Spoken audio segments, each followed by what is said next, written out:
Shalom and welcome to Jerusalem Studio. There were actual shots as well as verbal ones which were fired over the last several days in Ankara and Washington. And while the shooting at the American embassy in the Turkish capital seemed to be an isolated incident, Presidents Trump and Erdogan have escalated the intensity of mutual attacks.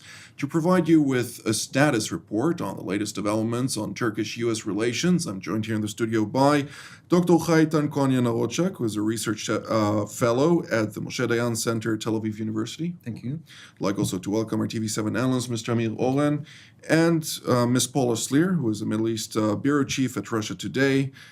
Thank you. And also Dr. Eli Carmon, who is a senior research scholar at the Interdisciplinary Center at Herzliya. Welcome. Hello. Mr. Oren, give us a broader update on the latest developments.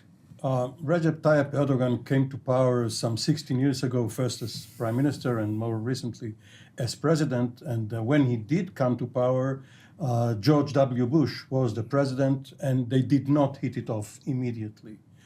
This had to do with the invasion of Iraq in early 2003.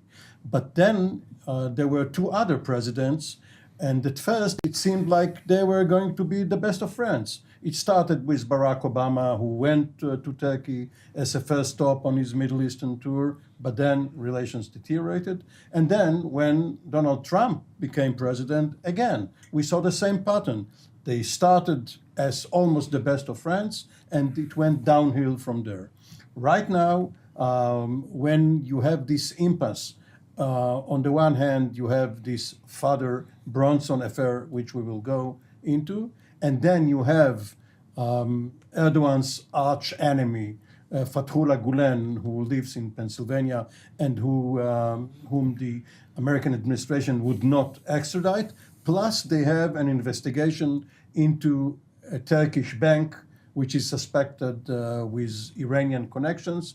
And while President Trump recently said that he tried to have relations improve by having a multilateral deal by which Israel released a Turkish national held in Israel in exchange for what Trump believed would be the release of Father Bronson, Erdogan insists that this is not going to happen. And right now we have two big egos on a collision course. Pastor Brunson is evangelical and not Catholic. Fathers for Catholic ministers.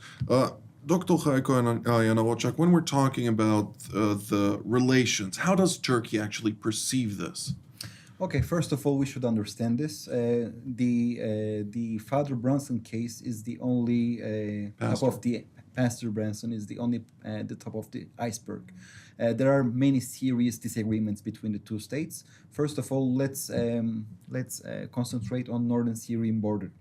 There is the Afrin region and the Jarablus region and the Kobane region. Throughout this area, we have seen the existence of the PYD guerrillas. And these guerrillas were basically supported by the U.S. government, which is considered as a terrorist organization by the Turkish state. Turkey continuously demanded from the United States to refrain from supporting these entities, but the United States did not cooperate with the Turkish government. So this is the first thing. And the second thing, as Mr. Oren already mentioned, that Fethullah Gulen, the cleric, is residing in Pennsylvania, and the Turks are demanding his extradition. But the United States, again, is not cooperating with them. On the other hand, we have the Turkish senior Halkbank official, Hakan Atilla. Again, he is in custody. He's in prison in the United States, and Turks want to swap him with Father Brunson. It's sort of, let's go to the cinema and the famous movie The Bridge of Spies. Let's go to the Cold War. We have a bridge. The Turks are sending their Pastor Brunson, and the Americans are sending their captive Hakan Atilla, and they're going to swap so that the Turks can show something very concrete at home. But it's not the case because, as again you already mentioned, we are having an ego war here, and Mr. Trump is trying to get Pastor Brunson free without paying anything from the Turkish perspective. Of course, they are saying that Ebru Özkan, the Turkish national who was in prison in Israel, was released. But I guess again, the Turks made this sort of a grand bazaar bargaining. What am I trying to say? Is I guess the Turks promised to release Pastor Brunson from prison. So they did that. He's not in prison anymore, but he is in house arrest. But from the American perspective, releasing from prison someone is meaning that sending him to the United States. So the thing is, here there is a really a nuance, a difference between the languages and cultures, and I guess Turks are trying to maximize their own gains. And again, now we are witnessing an economic crisis in Turkey, and of course, Mr. Erdogan is trying to show this whole deterioration as a result of a friction with the United States. But in fact, the real reason is his economic policies. Which obviously also the United States has a point in the matter, and that's what happens when you try to play chicken with the world power of the 21st century, Ms. Lear? Pastor Brunson is not that important, I'm sorry to put it so blatantly, in the bigger picture, but he's become so much more important.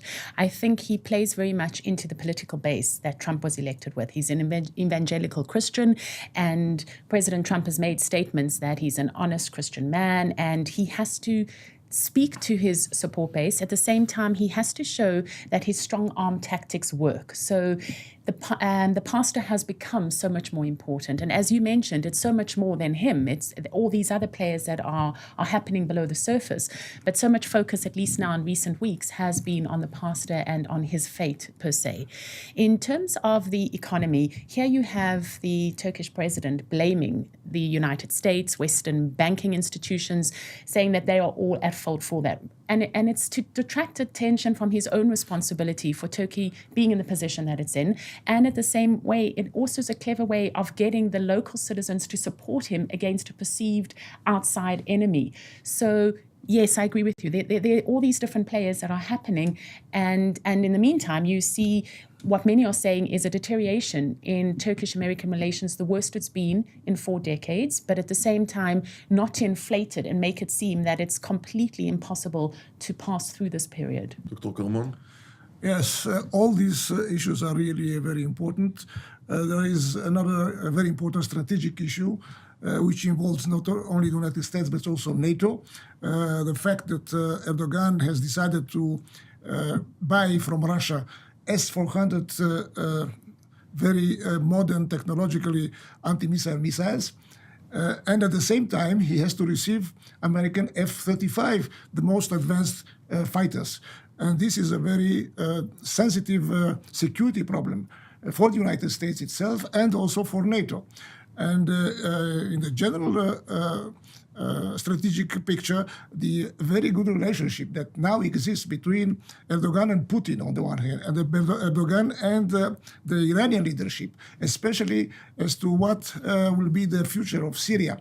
What we consider, personally I consider to be probably a Pax Russia in Syria. All this is in contrast to the interest of the United States in Syria itself and in the region.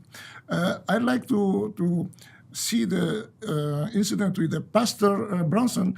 It's the problem. It's not the incident itself. It's the breach of trust between Trump and Erdogan, because Trump asked from Netanyahu, his friend Netanyahu, to liberate a terrorist or supporter of terrorists of Turkish origin, which supports Hamas, another terrorist organization which is supported by Turkey, by Erdogan. And here he makes this, if you want, gesture to Erdogan, and what he receives, they liberate from prison the pastor, but they keep him under house arrest. So all this is putting in jeopardy not only the relationship between the United States and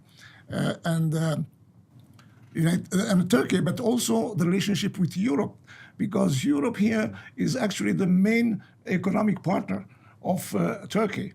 And Europe now is in a very awkward position because they are afraid that the crumbling of the Turkish economy will produce a crisis in Turkey, especially in Germany and in Italy.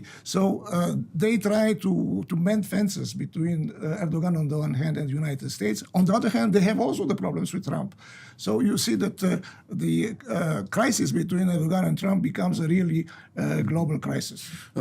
Mr. Owen, when we're talking about the Pastor Brunson, let's focus on that for a moment. During the election campaign of President Recep Tayyip Erdogan in Turkey, the Turkish leader emphasized several times that his election would signify the crescent, vice versa, the cross, the rise of the Muslim leadership, which is perceived as powerful and strong in the face of the Christian Crusaders, as he put it at the time, vice versa, Europe and the United States. Now here, he arrested Pastor Brunson along with other employees of the U.S. Embassy, which the United States is also keen on getting back, as well as NASA, an American NASA worker. And this has become a conflict of religion to a certain degree, which the United States obviously has put on its flag, with President Trump leading it, that Christianity is indeed the forefront of the United States today. So this conflict right now is something that has emerged, of course, with the rhetoric that we heard from President Erdogan, but now we see all kind of steps that are bolstering this feud. To what degree are we right now in a point of no return? There is never a point of no return in diplomacy if one knows how to go about it, if one finds the right mediator, the right back channels. And Erdogan has been the main perpetrator here. However, leaders in the West, and especially in the United States, are not sensitive enough to 2 points which were raised here. One is the religious one. President Bush, and even before him, President Eisenhower, spoke about crusades. They have, especially when you go, Eisenhower talked about crusade in Europe in World War II, but Bush talked about a crusade in the Middle East against Saddam Hussein, and he was not sensitive enough to what it means to Muslims, to people who are not Christian and who do not like to see those invaders from the West with religious undertones. So President Trump, if he were to start getting advice rather than only issuing tweets, perhaps would have done better by not emphasizing what you just said. Even when we're hearing every week for as long as I can remember myself, the calls for jihad and Muslim wars among the various nations in the Middle East. Yes, so the superpower itself, which is the United States, and other powers in Europe should tiptoe when they talk about their own rhetoric at times? Because there is a difference between national interests, including security,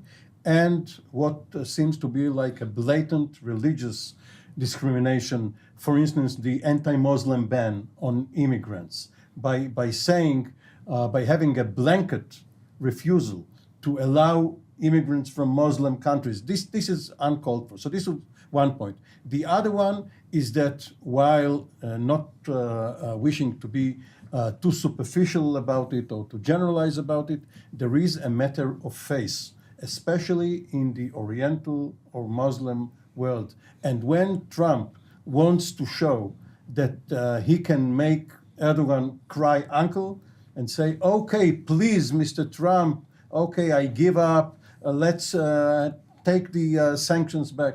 This is not going to happen. A ruler especially cannot lose face amongst the population, because this is one sure step on the road to his ouster from power.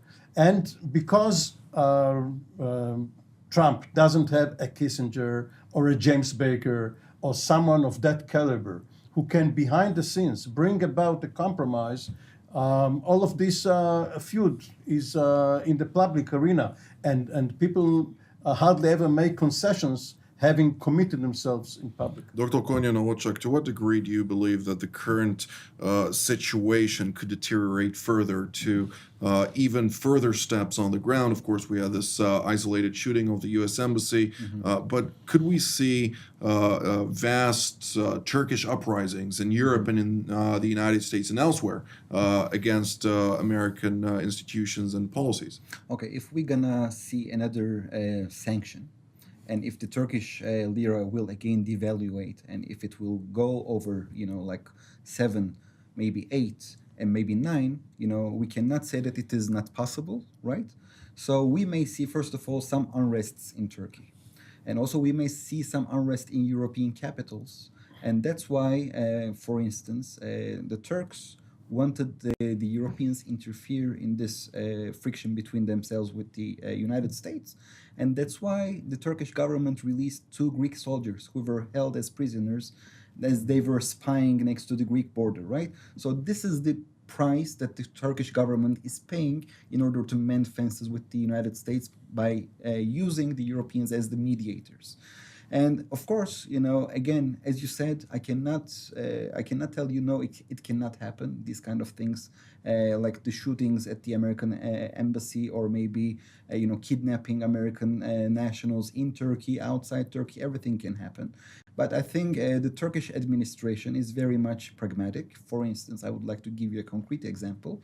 Mr. Mevlut Çavuşoğlu, the Turkish foreign minister, again wrote an article to USA Today, and there he called upon Donald Trump to come back to the diplomacy table, but not to threaten Turkey with another sanctions, but to negotiate and give something to Turkey concrete, so that the Turkish administration can show its people, okay, we had some bad relations with the United States, we had a crisis, but we are at the end of the day states, and we are not like the kindergarten children. So when we are talking about the states, it's all about interests. We got what we wanted, so next we would, in order to maximize our interests for the Turkish national security, we have to behave accordingly. And from our perspective, how are we gonna do that? We're gonna also make a rapprochement with the Chinese and with the Russian, and we're gonna also make a rapprochement with the West and and with the Europe. Ms. Lira, bringing in the Russians into the picture every time that the United States left a vacuum or lost some constrained relations with regional powers. We saw Russia capitalizing on that and entering, for instance, in the whole Syria arena in Egypt and elsewhere. To what degree now does Russia actually bolster its position vis-a-vis Turkey, also considering the fact that the relations are not always linear, but in the last several years we see a rise in bilateral relations and cooperation, as also Dr. Kamona stated, with regard to the sale of the S-400 surface-to-air missiles? Certainly the Russians welcome any kind of cracks in NATO. So they will be welcoming this, that the Turks are moving in some way closer to the Russians. At the same time, you have Turkey reliant on Russian gas. You have Russian tourists inside Turkey playing an important part in the economy there. So the relationship is good, but it's important not to overstress that relationship. As you yourself mentioned, there have been ups and downs. There certainly have been ups and downs in the Turkish-Russian relationship. You had the shooting down of a Russian plane. On the issue of Syria that you referenced, they're both working together, but they still see the Syrian president Assad in very different ways. So there are areas of differences that are significant. At the same time, I wanted to make the point that because they both feel jilted by the United States, that's not always a very good premise for starting a working relationship. And also, Russia is not in a position that it's able to come and give Turkey a whole lot of money to get it out of the financial crisis that you referenced. So yes, there is opportunity for the two to work closer together, but don't overemphasize it. Dr. Kamon, with regard to the sale of the F-35 fighter jets from the United States towards Turkey, President Trump delayed this measure by signing into law a certain, presidential act. This obviously is not going to happen overnight. Congress tried to somehow thwart the sale altogether. But do you think that the United States can find itself mending the constraints and actually selling this, considering the fact that the S-400 will eventually enter into the Turkish military?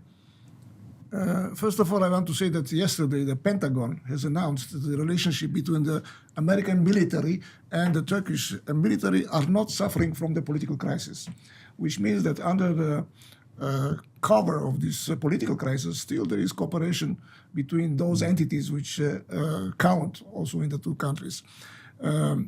I think that the issue of S-400 this is the issue that the Turks will have to compromise, because otherwise not NATO and not the United States will accept. Moreover, the Congress is much more stronger against this possibility than the president itself. So there is already in Congress a decision for a law that will not permit the sale of F-35 to Turkey.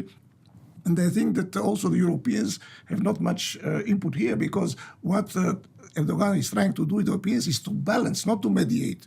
He wants the Europeans as balance against the Americans. We have other alternatives. We have Europe, first of all. We have Russia and China. By the way, I read an article by a very, very good specialist, David Goldman, which is a expert on not only on Turkey, but on the Middle East. And he says that China is ready to buy Turkey deal which will be the very low price because of this situation, because the only ones, not the Russians and not the Europeans, can save the Turkish economy. Who can save it is the Chinese. So we have here a lot of players. I think we have to see who will blink first, okay? Mm-hmm. Will it be Erdogan or Trump? We must also remember that here the issue of the pastor is the issue of the vice president.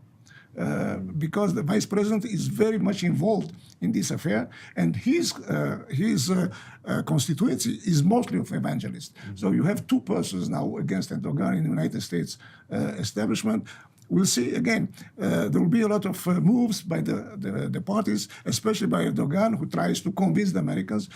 Also, a very important issue is the bank, because the bank is accused of trespassing the sanctions against Iran, which is also a very important issue now with Mr. Bolton here, mm-hmm. with the decisions of the Congress also to stage laws against the new sanctions against Iran. All this is a very complex issue. Mr. Oren, I'd like to follow up on the matter of the F-35. Among the components, the components of Lockheed Martin, which is the manufacturer of the F-35s, they are built in different areas around the world. The engines of the F-35s are actually built in Turkey. Now, there are certain reports about moving those engines from being manufactured in Turkey and actually transferring this process to Israel, where the wings of this aircraft are already produced. To what degree is this just rumors, or is this concrete actions that Lockheed Martin is interested in moving? This is where the commercial converges on the political and the diplomatic. Of course, when Lockheed Martin started marketing the plane, even before it was the F-35, it was the JSF, the Joint Strike Fighter, it tried to create a consortium of mostly European countries, and the way to get them aboard was to give each of them some production, so that it will have a stake, it will have people who are going to be employed there. And Turkey was one of the countries, as is Israel. Now, the problem is that Turkey has always been the wild card in NATO.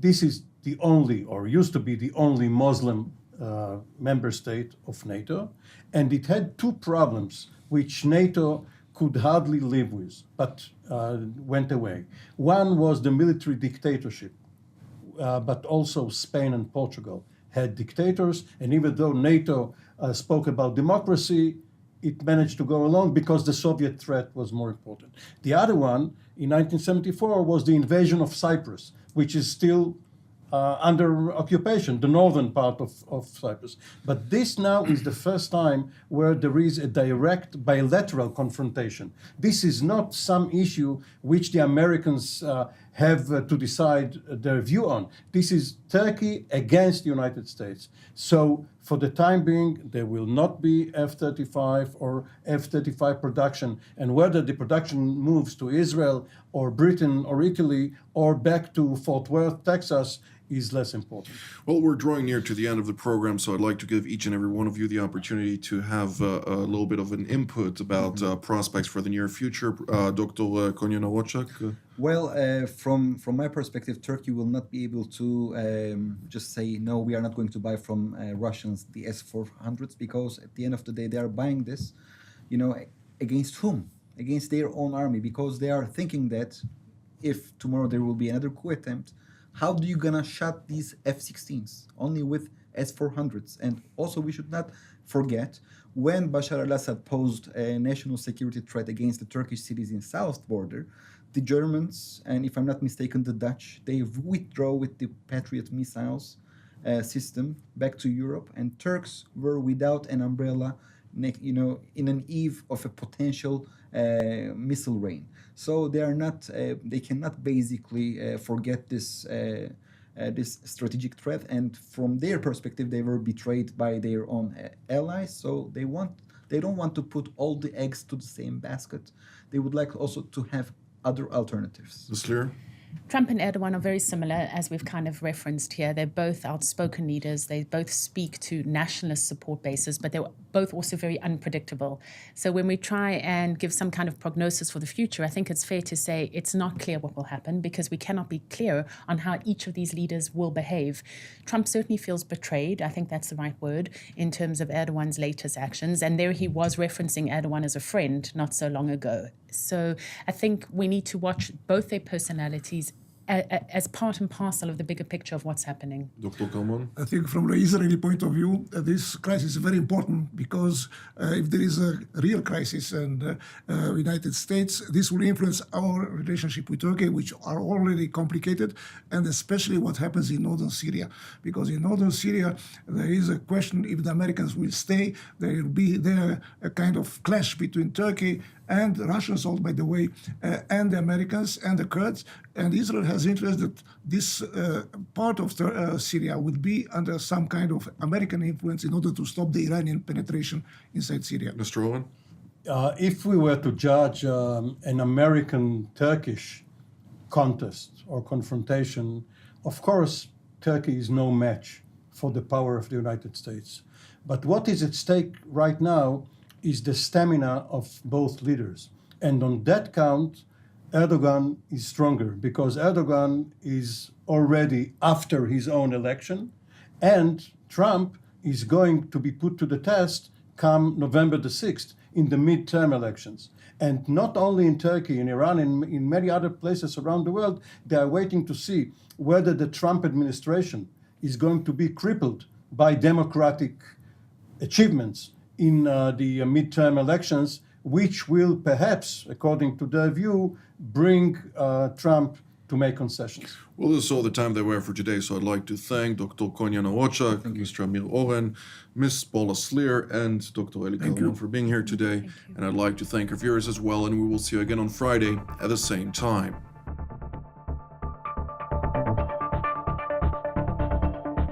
You just watched Jerusalem Studio.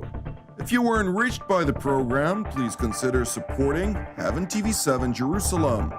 Call us at 0600 101 77 or send your donation using the bank account number on the screen. You can also donate via PayPal. Jerusalem Studio is made possible by your donations.